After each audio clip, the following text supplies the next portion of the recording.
Anytime we get into a preservation restoration project, to take the project back to as close to the original as we can is of utmost importance to us. Within our own archives, we look at receipts, any kind of documentation, correspondence, and that type of thing. And we have one document within our archives that was actually written in the 1930s by the then butler. And he is going through the house kind of refreshing things because the house has now been open to the public. What he's taking down and kind of the things that are starting to be weathered and torn that give us the clues as to what things may have looked like during the Vanderbilts era.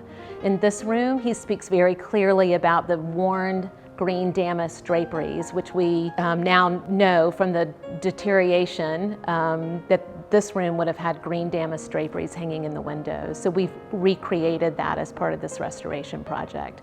That leads us into storage, looking for companion furniture that may have had the same type of furnishing or upholstery rather. So we found a suite of armchairs that had that same green damask drapery that we found on the windows to be in this room to coordinate. And then we start looking at other suites of furniture that we know would have been appropriate for this style of room.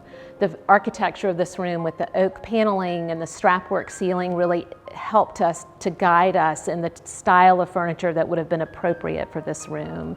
So the Knoll style furniture that you see in this room would have been very appropriate for an English room setting.